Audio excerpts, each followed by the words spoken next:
All right, I'll start out. My name is Sarah. I'm the program assistant over at Muir College. So if you ever, Muir students, if you ever get locked out or need to come to the office, you'll probably see me. But yeah, today we're here to talk about self-care and collective care in the age of COVID, right? This is very, very trying times that we're in. I can only imagine the pressure that y'all are under every day trying to get things done. And it's a perfect time to really reflect and see how we can take care of ourselves. There are some guidelines that I want to touch base on before we get into it.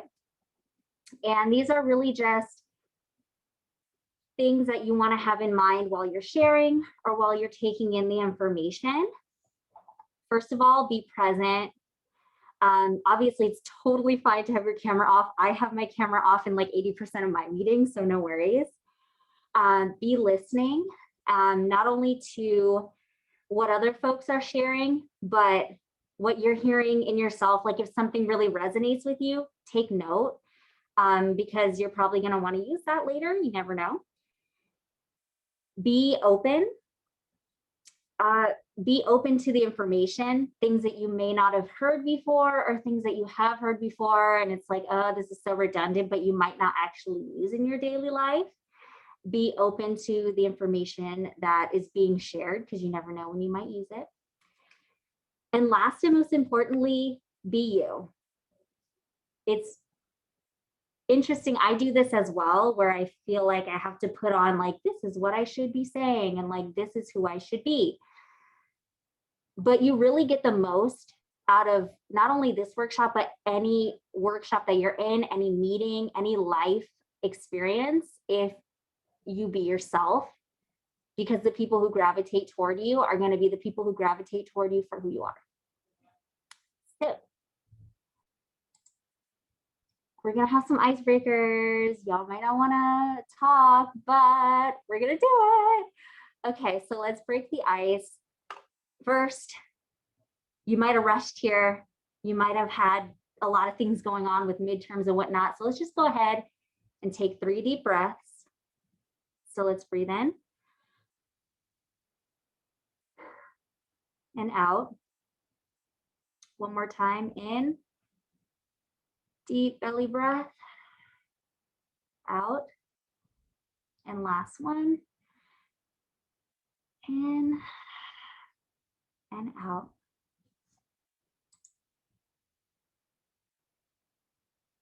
So the first thing I want to get into is definitions, right? Because these terms I feel are used all the time. You see them all the time on social media, and they can mean different things to different folks.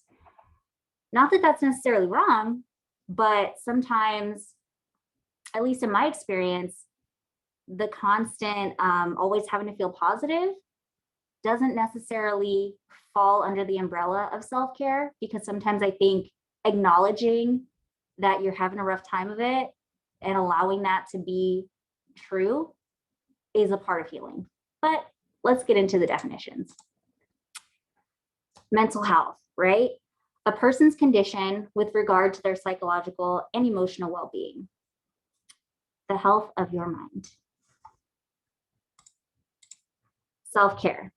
It's defined as the practice of taking an active role in protecting one's own well-being and happiness, in particular during periods of stress.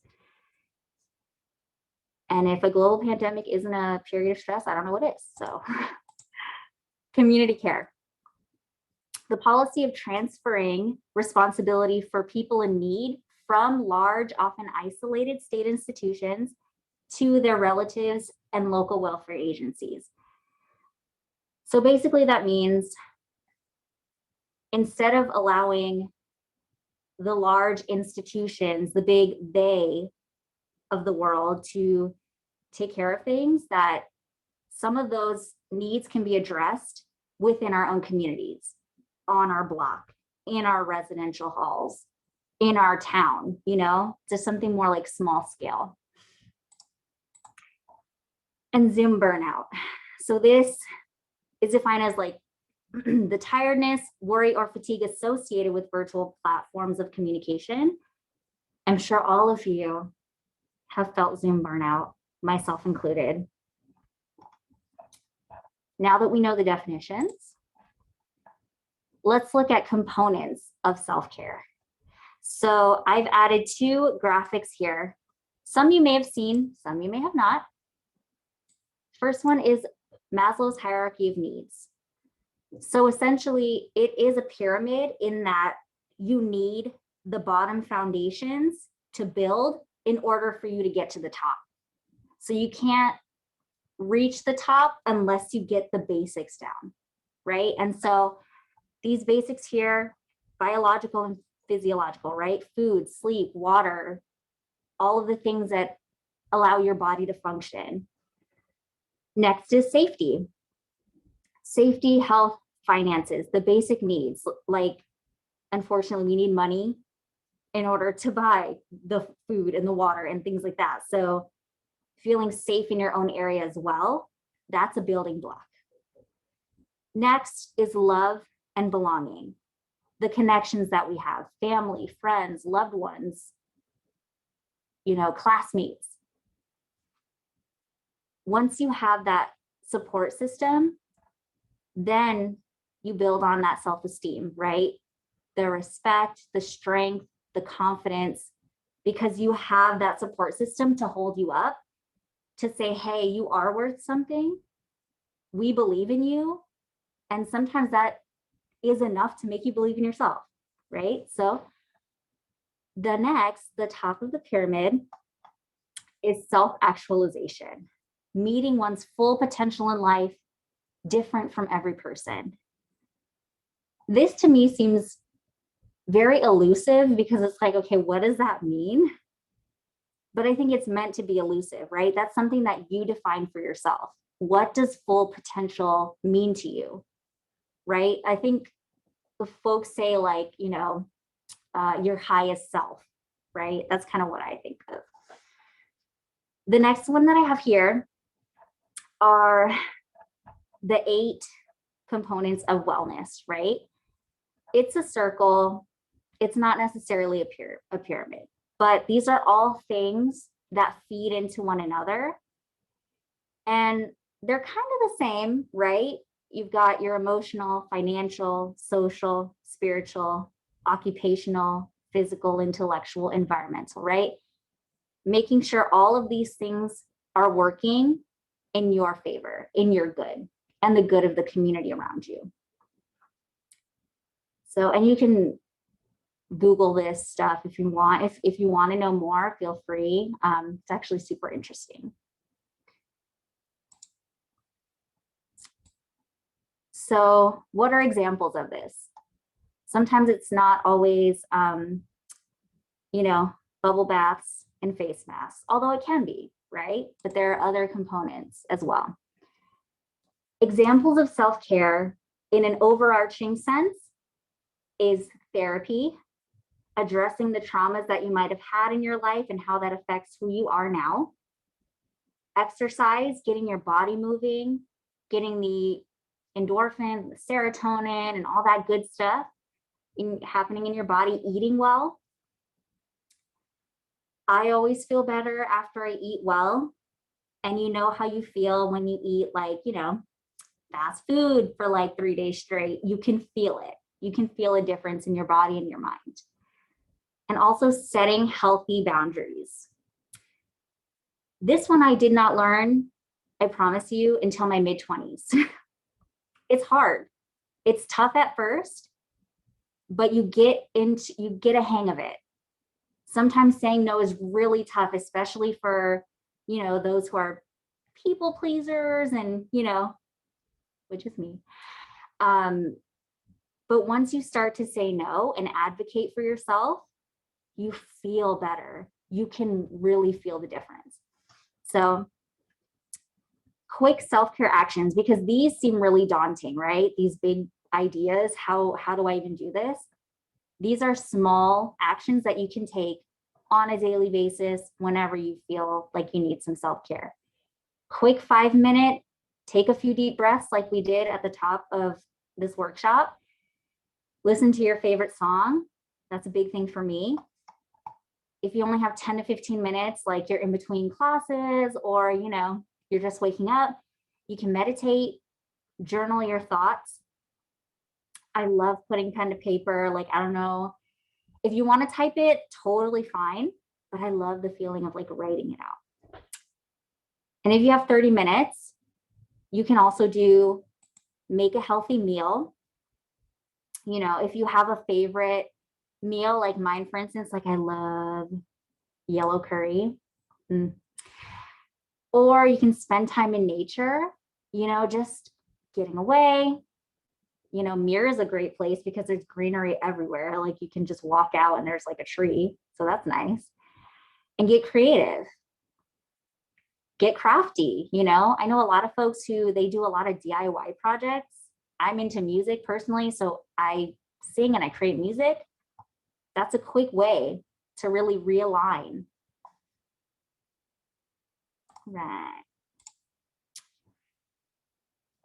Oh, thank you, Gabriella. She says yes.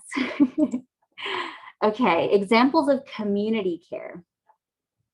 Again, these are like overarching ideas, and then we'll get to like more specific. So first is expressing empathy for others. It might sound like a simple thing, but you know, it always amazes folks how little empathy can be seen in the world. So expressing empathy for others, providing support during a crisis, providing the support that you have the capacity to give, because sometimes you can't give from an empty cup, right? But if you have that extra, you can provide support. Taking action to address and help put an end to injustices within your community. Now we have some quick actions. Expressing empathy, you can easily do with checking in on a friend, texting, you know, your friend saying, hey, how's it going? How are midterms? Checking in on, you know, a loved one. If you live on campus and your family's away, checking in on your family.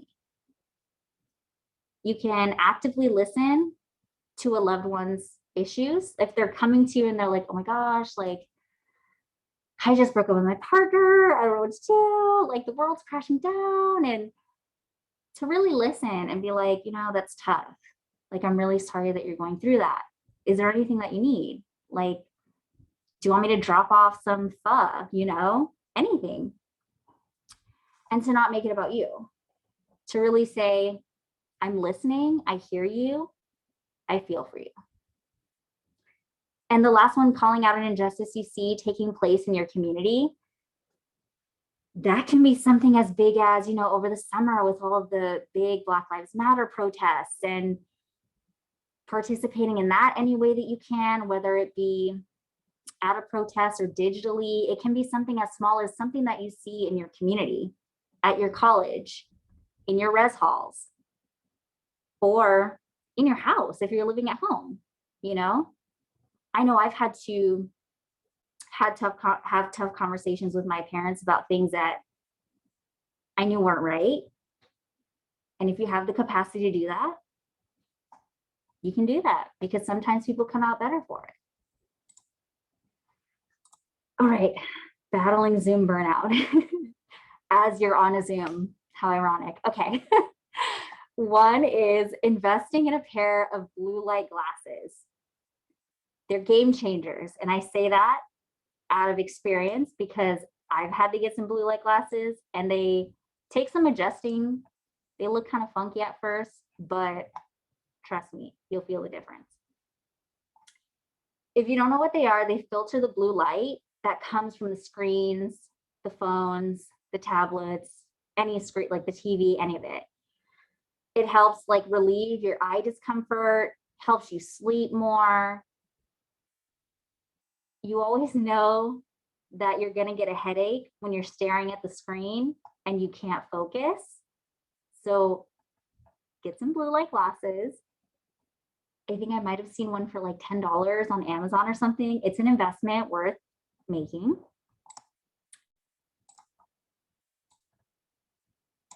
Okay, next. Step away from the screen and spend time in nature. Go for a walk. Meet up with a friend, wear masks, socially distance, walk the campus, walk around your block. If you have a dog or a pet that you can walk them. I use that as an excuse. I have a puppy, and whenever I feel like anxious, I'm like, okay, let's take a walk.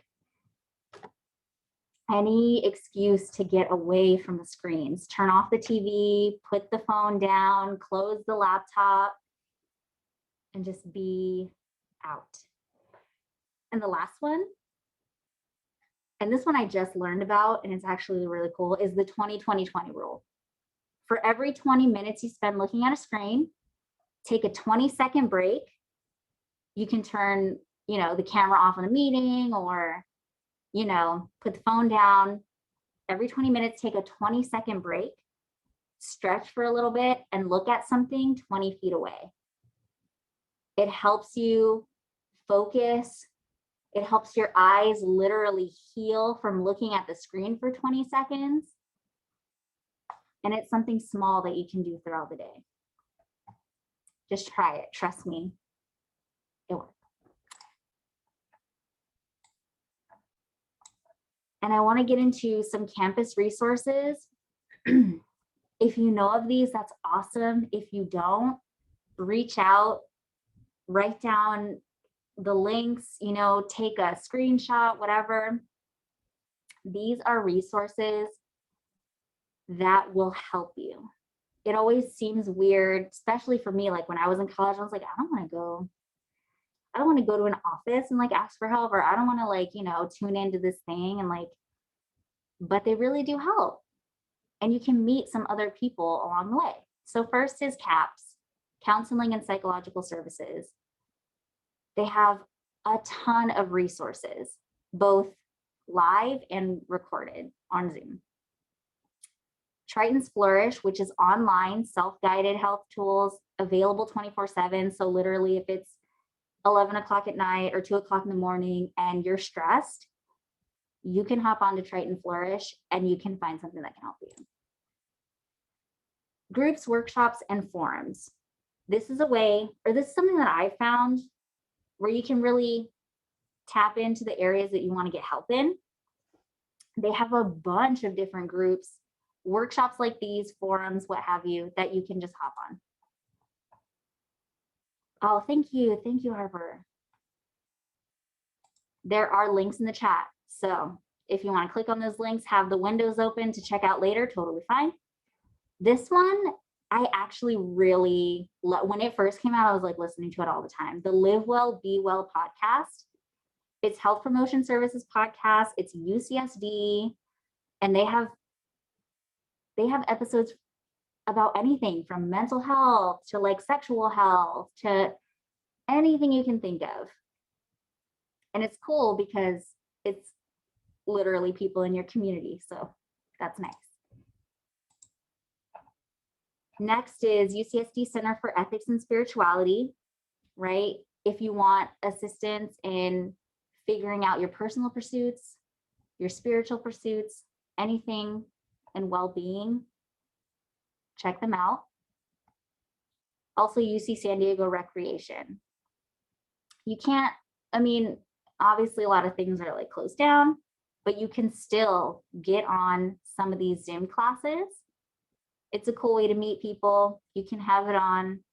You don't really need your camera on, and you can just do something. You can do yoga in the morning. You can, do Zumba. And this one is particularly important because I know a lot of students reach out to these community centers for help, for community, for ways to really network and get in touch with folks that are like-minded, or even just folks within their culture. The Black Resource Center, Cross-Cultural Center, Intertribal Resource Center, Asian, Pacific, Islander, Middle Eastern, Desi American Programs and Services, LGBT Resource Center, Raza Resource Centro, All of these centers exist for you. Whatever intersections you align with, reach out and they'll welcome you. Also, if you see any events, workshops, anything like that, and you see these abbreviations, that means that that center is putting that on, right? So you know where the content is coming from.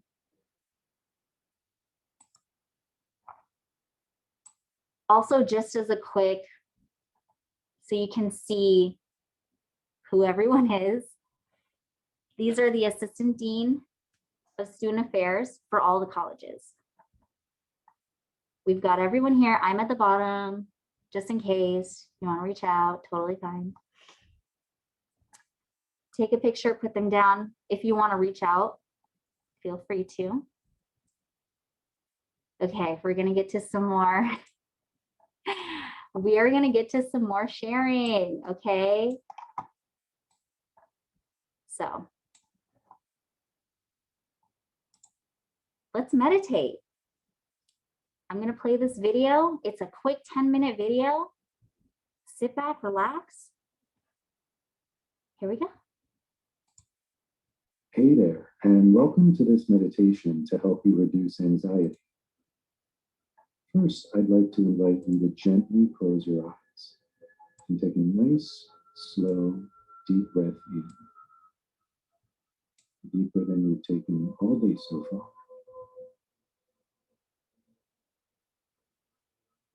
And as you exhale, concentrate on the sound of my voice, allowing it to ground you into the present moment,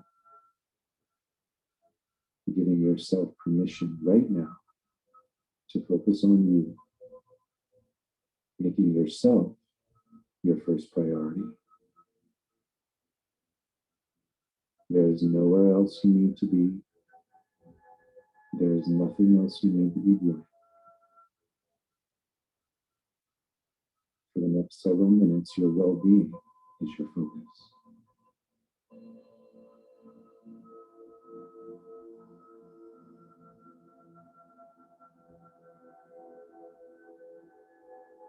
Continue to take slow, deep breaths, allowing each inhale to be a bit deeper than the one before it. Feeling your lungs expand out as you inhale, holding it for a beat, and contracting back in as you exhale.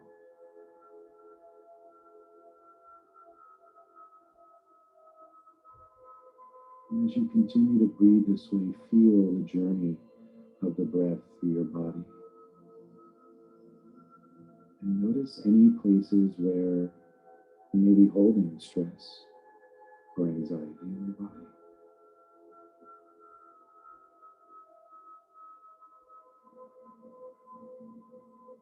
Unfurrow your brow, unclench your jaw,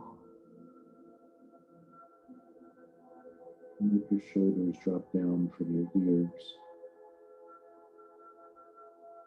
Open your palms.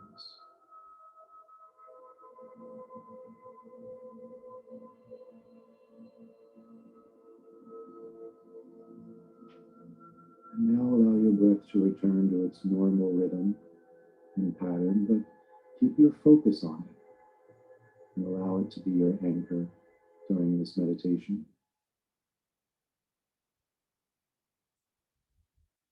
If you get distracted by a thought or a sound, simply acknowledge that it occurred, and then gently let it go and return your attention to your breath.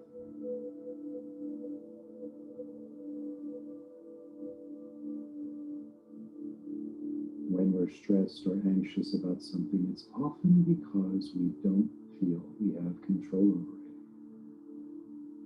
And this sense of being out of control can make us feel less safe and our emotions heighten. An understandable reaction to this is that we try to control the situation even further. And we also tend to judge the situation and even our feelings about it. those judgments and the stories we tell ourselves about it often become bigger than the situation itself, which adds on even more stress. And the cycle repeats.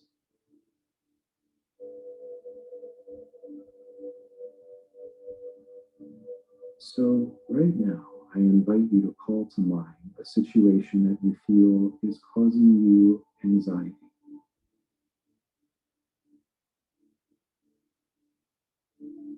What judgments are you holding about it?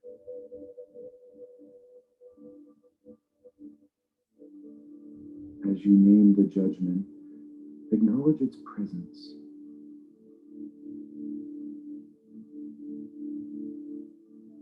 Now give the judgment permission to drop away.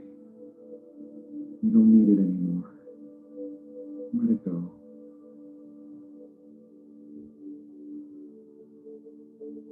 And what's the story you've been telling yourself about the situation?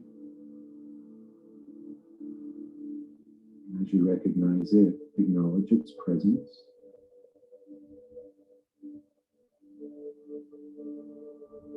And give that story permission to drop away as well.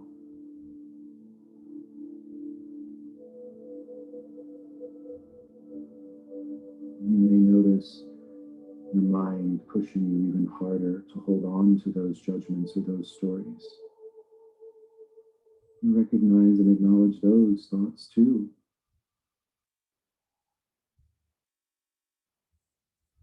And now allow them to drop away as well.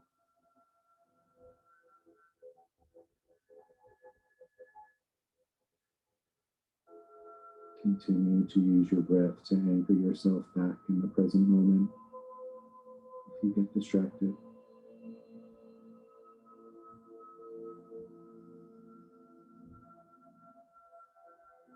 Now let's look at that situation again without the judgment or the story you were telling yourself.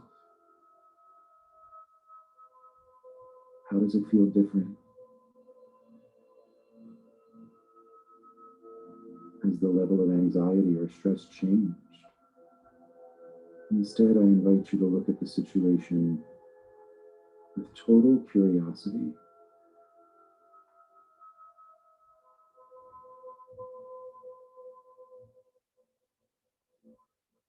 Now, as we move into the silent part of the meditation, give yourself permission to open up to the clarity and direction on what the very next step for you to take is.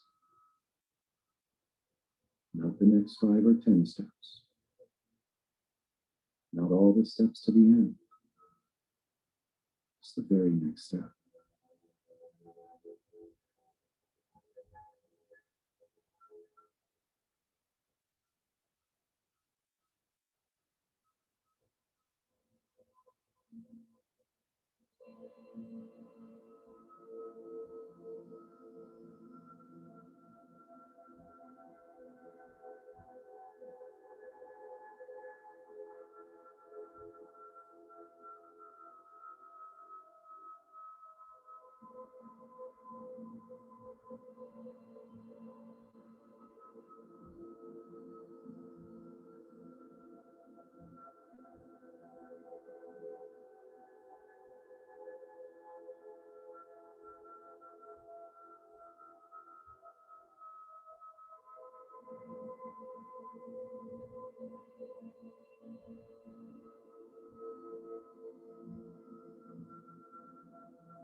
You continue breathing with your eyes closed. Just let your attention start to focus back on my voice.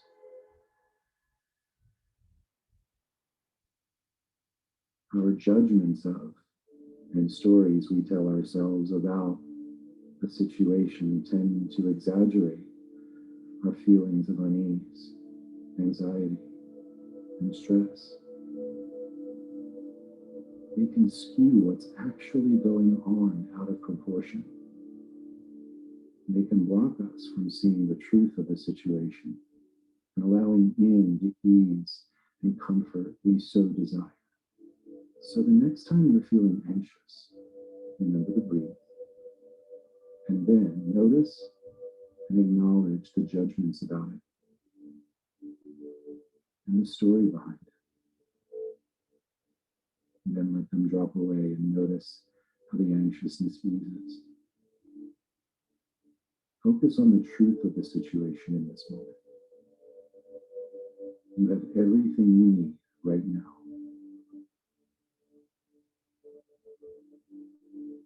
Now let's take 3 more deep breaths together. Take a deep inhale in, holding that breath for a beat, and exhale it out. Again, an even deeper breath than the one before, feeling it weave in and out of your muscles and cells. And exhale it out. Last time, your deepest breath yet, sending that oxygen all the way through your entire body. And when it reaches the top of your head, and you're ready, you can open your eyes. Thanks for joining me for this meditation and for giving yourself this gift. Have a great rest of your day.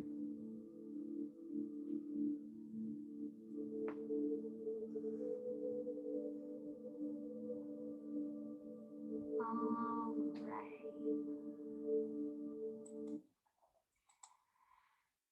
Okay. Kind of ease back into it. I love that meditation. I love that meditation specifically because it focuses on the story that we tell ourselves, because our mind is so powerful, and the stories that we tell ourselves become our reality. And so it's really important to make sure we're evaluating what we're telling ourselves. So thank y'all for going on that journey. Okay. Last little activity is going to be a group choice.